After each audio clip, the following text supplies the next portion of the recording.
സ്കൂളിലെ പിള്ളേരെല്ലാം സ്പോർട്സ് കഴിഞ്ഞ് വരികയാണ്. അതിൻ്റെ ഒരു സന്തോഷത്തിലാണ് അവർ. ഈ സ്കൂളിലെ പിള്ളേരാണ് കേട്ടോ. അവരെല്ലാം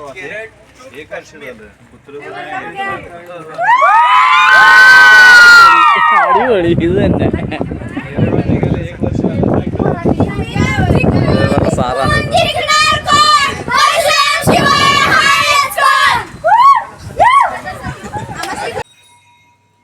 ഇപ്പോൾ ഇന്നത്തെ പ്രൊട്ടക്ഷനിലുള്ള ആൾക്കാർ കണ്ടോ, ഞാൻ കിടക്കുന്നിടത്ത് വന്ന ആൾക്കാരാണ്.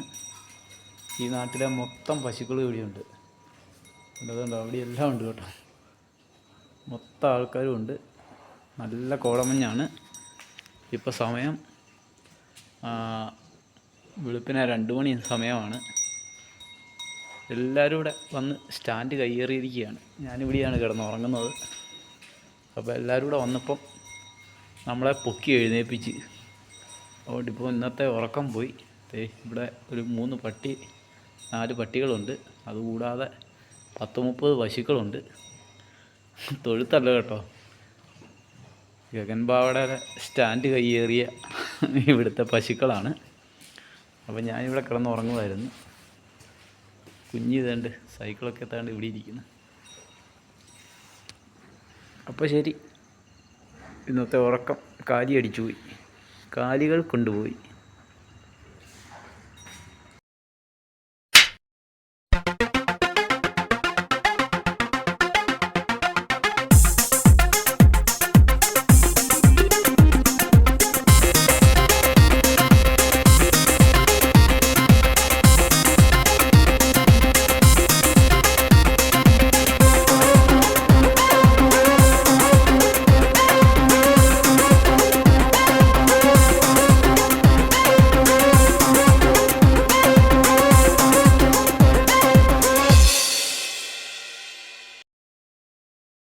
മുമ്പേ നമ്മൾ കണ്ട ആ ഒരു ആൻറ്റിനയൊക്കെ ഇതാണ് കയറി വന്നപ്പം.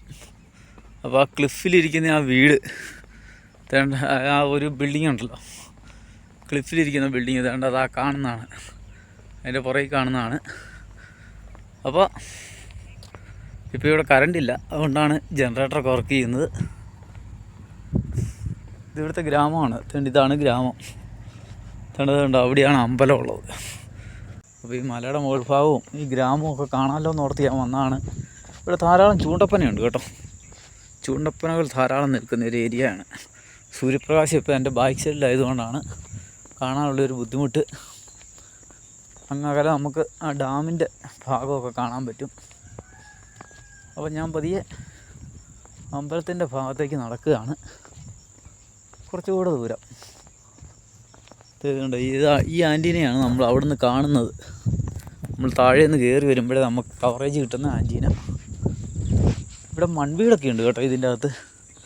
ഞാൻ ഗ്രാമത്തിനുള്ളിലോട്ട് കയറി പോകുന്നില്ല. ഇത് മറ്റേ പണ്ട് കാലത്തെ ലയങ്ങൾ പോലെ നിർമ്മിച്ചിരിക്കുന്ന വീടുകളാണ്. കരിങ്കല്ലാണ് മൊത്തം.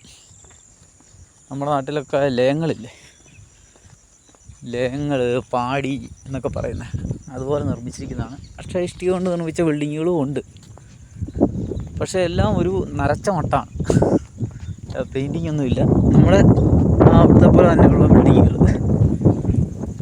അപ്പം ഇവിടെ നിന്നുള്ള കാഴ്ച കണ്ടോ, നമ്മളിന്ന് കയറി വന്ന ആ ഭാഗമൊക്കെയാണ് താഴെ കാണുന്നത്. എന്താ രസം എന്ന് നോക്കി. ഒരു ചെറിയ ഗ്യാപ്പിൽ കൂടിയുള്ള വിഷനാണ് കേട്ടോ. നമ്മൾ വന്ന വഴി ആ റെയിൽവേ ലൈന് അവിടെ നിന്നാണ് നമ്മൾ വരുന്നത്. ആ റെയിൽവേ പാലമാണ് ആ കാണുന്നത്, ആ നദിയുടെ കുറുകെയുള്ള. ആഹാ, അടിപൊളി ഫ്രെയിം. ഇതൊക്കെയല്ലേ കാണേണ്ടത്. ഇങ്ങനെ നടന്നു വന്നാലേ കാണാൻ പറ്റൂ. ഒരു പാമ്പ് പോകുന്നുണ്ട. എന്നാ പാമ്പൊന്നും അറിയില്ല. ഒരു പാമ്പ് പോകുന്നു. ഇരുതലമൂരിയല്ല, മറ്റെന്തോ ഒരു പാമ്പാണ്. വിഷമുള്ള സാധനം. അതാണ് സ്ലോയിൽ പോകുന്നത്.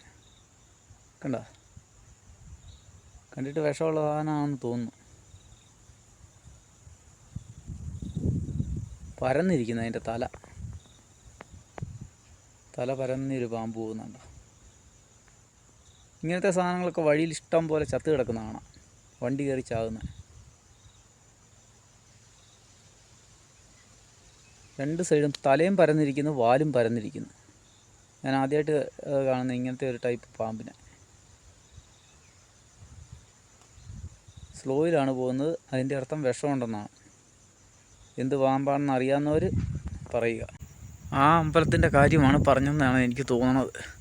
ആ അമ്പലമാണ് നട കയറി മുകളിലേക്ക് ചെല്ലേണ്ട അമ്പലം. അതിൻ്റെ മുകളിലേക്കൊക്കെ കയറി ചെല്ലാനുള്ള വഴികളുണ്ട്. അപ്പോൾ നമ്മൾ അങ്ങോട്ടൊന്ന് പോവുകയാണ്. അതാണ് അമ്പലം എന്ന് പറഞ്ഞെന്ന് തോന്നുന്നു. ആ ബിൽഡിങ്ങിൻ്റെ മുകളിൽ കാണുന്നതാണ് അമ്പലം. ഇതും ഒരു അമ്പലമാണ്. അപ്പോൾ ആ അമ്പലത്തിലോട്ടൊന്ന് പോയി നോക്കാം. നമ്മൾ വരുന്ന വഴിയിലെ കാഴ്ചകൾ ഇതൊക്കെയാണ് കേട്ടോ. താഴെ വെള്ളം ഒഴുകി പോകുന്നതിൻ്റെ സൗണ്ടൊക്കെ കേൾക്കാം. മലനിരകളൊക്കെ കാണാം. ഈ മലയുടെ ഏറ്റവും മുകളിൽ വരെ നമുക്ക് പോകാൻ പറ്റും. അതിൻ്റെ മുകളിലൊക്കെ ഓരോ ക്ഷേത്രങ്ങളാണെന്ന് തോന്നുന്നു. നിറയെ സ്റ്റെപ്പുകളൊക്കെ മുകളിലോട്ട് കാണുന്നുണ്ട്. ഏതായാലും അങ്ങോട്ടൊന്ന് പോയി നോക്കാം. മഴ വരില്ല എന്ന് പ്രതീക്ഷിക്കുന്നു. ഡാമിൻ്റെ ഭാഗങ്ങളൊക്കെ ഇവിടുന്ന് ഇപ്പം ഇച്ചിരി കൂടി വ്യക്തമായിട്ട് കാണാൻ പറ്റുന്നുണ്ട്. ഏതായാലും ആ മലയുടെ മുകളിലൊന്ന് കയറിയിട്ട് ഏതൊക്കെയാലും വരാം. ഇവിടെ നിൽക്കുമ്പോൾ നമ്മൾ വന്ന വഴിയും ആ വിശാലമായ ഏരിയയും മൊത്തം കാണാൻ പറ്റും. ഇതുണ്ടോ, ഈ പ്രദേശം മുഴുവൻ കാണാൻ പറ്റുന്നൊരു സ്ഥലമാണ് ഇപ്പോൾ ഞാൻ നിൽക്കുന്നത്. അങ്ങകലെ കാണുന്ന ആ ഏരിയയിൽ കൂടിയാണ് നമ്മൾ കയറി വന്നത്. അങ്ങകലെ ആ പാറ മുറിച്ച് ഒരു മല മുറിച്ച് വഴി ഉണ്ടാക്കിയിരിക്കുന്ന ഏരിയയാണ് അത്. ഇതിൻ്റെ താഴ്ഭാഗത്തു നിന്നാണ് നമ്മൾ കയറി വന്നത്. നമ്മൾ വന്നത് ആ ഭാഗത്തു നിന്നാണ്. ആ മലയുടെ അടിയിലൂടെ കടന്ന് അങ്ങനെ കറങ്ങി ഈ കാണുന്ന മല അടിഭാഗത്തൂടെ ആ കാണുന്ന പാടത്തിൻ്റെയൊക്കെ സമീപത്തൂടെയാണ് നമ്മൾ വന്നത്. അങ്ങകലെ റിസർവോയർ നമുക്ക് കാണാൻ പറ്റുന്നുണ്ട്. ഏത് കണ്ടോ, അതാണ് റിസർവോയർ. അതിന് തൊട്ടിപ്പുറത്താണ് ഡാം. ഇന്നലെ പറഞ്ഞാണ് തേണ്ട ആ വഴിയിലൂടെ മുകളിലേക്ക് കയറിപ്പോയാൽ ഡാമിലെത്താമെന്ന് പറഞ്ഞാണ്. പക്ഷേ ഞാൻ പോയില്ല, മഴയായിരുന്നുകൊണ്ട്. ഇന്ന് ഉച്ച കഴിഞ്ഞ് തെളിഞ്ഞ കാലാവസ്ഥ ആയതുകൊണ്ടാണ് അമ്പലത്തിലേക്ക് വന്നത്. ശ്രീ ഗണേശൻ്റെ ഒരു ചിത്രം വരച്ച് വെച്ചിരിക്കുന്ന കല്ല് കണ്ടോ, ഒരു മലയിലെ കല്ലിനെ അതുപോലെ തന്നെ ചിത്രീകരിച്ചിരിക്കുകയാണ്. മനോഹരം. അപ്പോഴത്തെ അതാണ് ശിവക്ഷേത്രം. അങ്ങോട്ടേക്കാണ് പോകുന്നത്. ഇനി നടന്ന് വേണം പോകാൻ. ഒരുപാട് നടകൾ കയറി വേണം മുകളിലെത്താൻ. അപ്പോൾ നമുക്ക് മുകളിലോട്ട് പോകാം. ഈ മലയുടെ അടിവാരത്ത് ഒരു ഗ്രാമം കാണാം. അതൊരു ഗ്രാമമാണ്. അതിനോട് ചേർന്ന് ഒരു പാടശേഖരം കാണാം. മലയുടെ അടിയിൽ തന്നെ ചതുപ്പ് നിലമാണ്. ഒരു നദി ഒഴുകി പോകുന്നത് കാണാം. അതോടൊപ്പം തന്നെ ഇത് കണ്ടോ, ഈ റോഡാണ് ഇറങ്ങി പോകുന്നത്. അവിടെ ഒരു വണ്ടി ബ്രേക്ക് ഡൗൺ ആയിട്ട് കിടപ്പുണ്ട്. കണ്ടോ, ഈ ചുരം ഇങ്ങനെ ഇറങ്ങി താഴോട്ടാണ് വന്നുകൊണ്ടിരിക്കുന്നത്. അതങ്ങ് അകലെ താഴേക്ക് പോകുന്നത് കാണാം.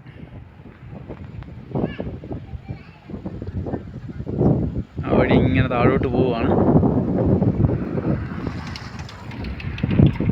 ശരിക്കും ആ വഴിക്കായിരുന്നു, ഈ വഴി പോയി ചേരുന്ന വഴിക്കായിരുന്നു ഞാൻ വരേണ്ടത്. പക്ഷെ ഞാൻ ഗോവയുടെ ബോർഡർ പിടിച്ച് മറ്റൊരു കാട്ടുവഴിയാണ് തിരിച്ച് ഇറങ്ങി വന്നത്. അപ്പോൾ നമ്മൾ നേരെ ശിവക്ഷേത്രത്തിൻ്റെ അങ്ങോട്ട് പോവുകയാണ്. ഈ ക്ഷേത്രത്തിലോട്ടുള്ള നടകൾ കയറണം. ധാരാളം നടകൾ കയറിയാലേ ഉള്ളൂ നമുക്ക് ക്ഷേത്രത്തിൻ്റെ മുകളിലേക്ക് എത്താൻ പറ്റൂ. നമ്മൾ പതിയെ ക്ഷേത്രത്തിൻ്റെ മുകളിലേക്ക് പോവുകയാണ്. ചെരുപ്പ് ഇവിടം വരെ ഉപയോഗിക്കാൻ പറ്റും. ഇവിടുത്തെ ഒരു മഹാദേവൻ്റെ ഒരു ബിംബം ഉണ്ടാക്കി വെച്ചിരിക്കുന്നതാണ്. അപ്പം നമ്മൾ ക്ഷേത്രത്തിൻ്റെ നടകൾ കയറുകയാണ്. അവിടെ നിന്നാണ് നമ്മൾ ഇറങ്ങി വന്നത്. ആ ഭാഗത്തുനിന്ന്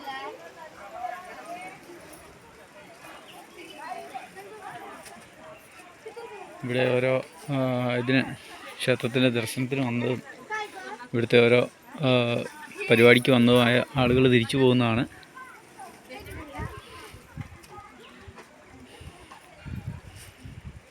അപ്പം മുകളിലേക്ക് പോകാം. കുറച്ചുകൂടെ മുകളിൽ ചെന്നിട്ട്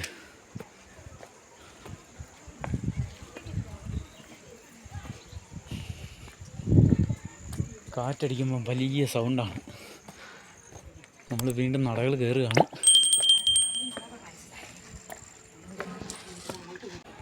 നമ്മൾ ക്ഷേത്രത്തിൻ്റെ പകുതി വഴി എത്തിയപ്പോൾ കാണുന്ന കാഴ്ചയുണ്ട്. താഴോട്ടുള്ള വ്യൂ കണ്ടോ, എന്താ അങ്ങ് അകലം വരെ വഴി ഇങ്ങനെ കടന്നു പോകും. വഴിയെല്ലാം മണ്ണിടിച്ചിലൊക്കെ നടക്കുന്ന സ്ഥലങ്ങളാണ് കേട്ടോ. ഈ വഴിയാണ് നമ്മൾ വന്നത്. ആ സ്ഥലത്തുനിന്ന് നമ്മൾ വന്നത്. അവിടെ കാണുന്ന ആ ബിൽഡിങ്ങിൻ്റെ അടുത്തുനിന്ന് അതിൻ്റെ ചുവട്ടിൽ കൂടിയാണ് നമ്മൾ ഇങ്ങോട്ട് വന്നത്. ആ ബിൽഡിങ്ങാണ് നമ്മൾ വന്നപ്പം അതിശയമായി തോന്നിയത്. ഇപ്പോൾ അതിലും അതിശയമായിട്ടാണ് ഈ ക്ഷേത്രം ഇരിക്കുന്ന സ്ഥലം നമുക്ക് കാണാൻ പറ്റുന്നത്. നോക്കി, കല്ലിൽ ചേർത്ത് കെട്ടിയിരിക്കുന്ന, കരിങ്കല്ല് കെട്ടിയിരിക്കുന്ന മുറികളൊക്കെയാണ്. അപ്പോൾ നമ്മൾ മുകളിലോട്ട് കയറി പോവുകയാണ്.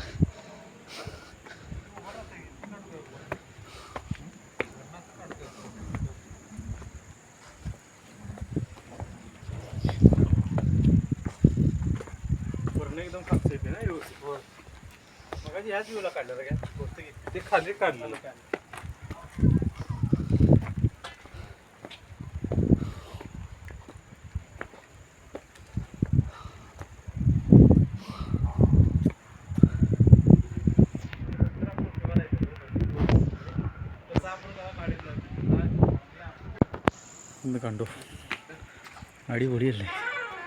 മഴ ചാറുന്നുണ്ട് കേട്ടോ.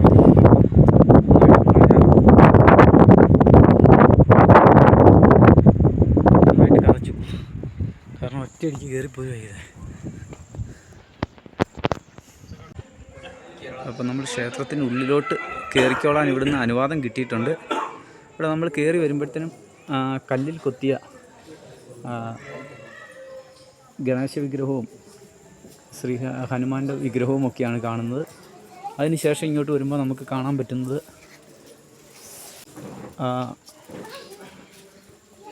രാമലക്ഷ്മണന്മാരും നിൽക്കുന്നൊരു ചിത്രമാണ്. ഇതെല്ലാം ആ ഒറ്റക്കല്ലിൽ കൊത്തി വെച്ചിരിക്കുന്നതാണ്. അതുപോലെ തന്നെ ഇതാ ഇവിടെയും നമുക്ക് കാണാൻ പറ്റും. അതുപോലെ തന്നെ ഇവിടെയുള്ള നാട്ട് ദൈവങ്ങളുടെയൊക്കെ ഒരു ശില്പമാണ് ഇവിടെ കാണുന്നത്. അതിനുശേഷം കാണുന്നത് ശ്രീപത്മനാഭൻ്റെ ഒരു ചിത്രമാണ്, രൂപമാണ് ശ്രീകൃഷ്ണൻ്റെ.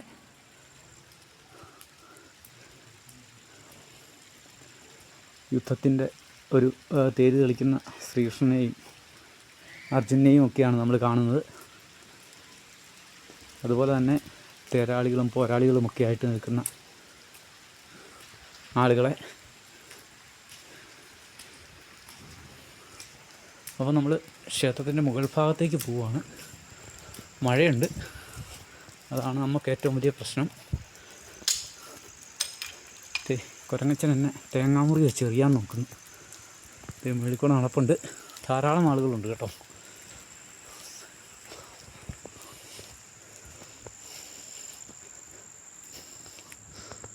അപ്പോൾ കേരളത്തിൽ നിന്നുള്ള ഒരാൾ ഈ ക്ഷേത്രത്തിലേക്ക് ചുരുക്കം ആളുകളാണ് വരുന്നത്. അതിലൊരാളാണ് ഞാൻ. അപ്പോഴത്തെ ഇതിൻ്റെ മുകളിലേക്കുള്ള യാത്രയുണ്ട് കേട്ടോ. എല്ലാം വെട്ടുകല്ലിലാണ് തീർത്തിരിക്കുന്നത് കേട്ടോ. ഇതാണ് ക്ഷേത്രത്തിൻ്റെ പുറകുവശം. മഹാദേവൻ്റെ ഒരു ശില്പമാണ് വെച്ചിരിക്കുന്നത് മുകളിൽ. വിഷ്ണു ഭഗവാന്റെയും ശ്രീകൃഷ്ണൻ്റെയും ഒക്കെ രൂപങ്ങളും ഇതിനോടനുബന്ധിച്ച് വെച്ചിട്ടുണ്ട്. അവിടെ ഒരു ക്ഷേത്രമുണ്ട്, അത് മിക്കവാറും ഹനുമാൻ ക്ഷേത്രമായിരിക്കും. അതുകൂടാതെ അങ്ങ് മുകളിൽ ഒരു മസ്ജിദ് കാണാൻ സാധിക്കുന്നുണ്ട്. അതിപ്പോൾ മഴ പെയ്ത് മഞ്ഞ് മൂടാൻ തുടങ്ങി. അതാണ് ആ മസ്ജിദ് ഇരിക്കുന്ന ഭാഗം. ഒന്നുകിൽ അത് മസ്ജിദായിരിക്കണം, അല്ലെങ്കിൽ ഖബർസ്ഥാനായിരിക്കണം. ഇവിടെ ഒരു ക്ഷേത്രമാണ് ആ നടയുടെ മുകളിൽ. അപ്പോൾ ശരി, നമ്മൾ ക്ഷേത്രത്തിൻ്റെ സമീപത്തേക്ക് പോവുകയാണ്. ധ്യാന മണ്ഡപമാണ്. അതിനോടനുബന്ധിച്ച് തന്നെ ഇതിൻ്റെ താഴ്ഭാഗത്താണ് പ്രതിഷ്ഠയും കാര്യങ്ങളുമെല്ലാം ഉള്ളത്. മഹാദേവൻ്റെ നാമത്തിലുള്ള ഒരു ക്ഷേത്രമാണിത്. ഇവിടെ 2 പീരങ്കികൾ വച്ചിരിക്കുന്നത് കാണാം. പഴയ പീരങ്കി തന്നെയാണ് കേട്ടോ. ഉണ്ട് 2 പീരങ്കി. ഇവിടെ ഒരു പീരങ്കി, അവിടെ ഒരു പീരങ്കി. മൊത്തം മഞ്ഞ് മൂടി കേട്ടോ. മഴയും മഞ്ഞും കൂടി വന്ന് ഏതായാലും ഇങ്ങോട്ട് പോകുന്നത് നന്നായി. അല്ലെങ്കിൽ ഞാൻ അവിടെ പെട്ടേനെ. അവിടെ ഇരിക്കാനും കാറ്റടിക്കുമ്പോഴത്തേനും ഇവിടെ നിന്നാണ് കാറ്റ് വരുന്നത്. കണ്ടോ, ഫുള്ള് കോടമഞ്ഞ് കയറി മൂടിയതിനാൽ നല്ല രസമുണ്ട് കാണാൻ. കോടയിൽ കുളിച്ച ഒരു സ്ഥലം. ഇവിടെ വൈകുന്നേര കാഴ്ചയാണ്. ഫുള്ള് കോടമഞ്ഞ് കയറി നല്ല രസമുണ്ട് കാണാൻ. അപ്പോൾ ഇതാണ് ആ ഗ്രാമം അങ്ങോട്ട് ഉള്ളിലോട്ടാണ്. ഞാൻ ആ വഴിക്ക് അമ്പലത്തിൽ പോയപ്പോൾ കണ്ടായിരുന്നു. ഇതിവിടുത്തെ സ്കൂളാണ് കേട്ടോ. സ്കൂള് കാര്യങ്ങളൊക്കെയാണ്, ഗവൺമെൻറ് സ്ഥാപനങ്ങളൊക്കെയാണ് ഈ കാണുന്നത്. അതുപോലെ തന്നെ ബസ് സ്റ്റാൻഡ്. ഫുള്ള് കോടമഞ്ഞ് കയറി നല്ല രസമുണ്ട് കാണാൻ. നമ്മുടെ ഒരു വാഗമണിലോ മൂന്നാറിലോ ഒക്കെ പോയ ഒരു സുഖം. ഇവിടുത്തെ ഹിൽ സ്റ്റേഷനാണ്, ടോപ്പ് സ്റ്റേഷനാണിത്. ഇവിടുത്തെ ഏറ്റവും മുകളിലാണ് ഇവിടുത്തെ അമ്പലം. അവിടെ നമ്മൾ പോയിരുന്നു. അപ്പോൾ നമ്മളെ കാണാൻ വേണ്ടി കുറേ പേര് വന്നിട്ടുണ്ട്. കണ്ട, ഇവരൊക്കെ ഇവിടെയുള്ള ആളുകളാണ്. അവർ നമ്മളെ പരിചയപ്പെടാൻ വേണ്ടി വന്നതാണ്. भाई आपका नाम क्या है? मुस्ताक. आपका? यासीन. तेरा आपका नाम क्या है? एकनाथ. ഇവിടെ വേറൊരാൾ കൂടി ഉണ്ട് കേട്ടോ. भैया आपका नाम क्या है? संतोष. अच्छा, ഓക്കെ ജി. അപ്പോൾ എൻ്റെ ഒരു ഫോട്ടോ എടുക്കണം എന്ന് പറഞ്ഞു. അപ്പോൾ ഞാൻ അങ്ങോട്ടൊന്ന് കയറി നിൽക്കാം.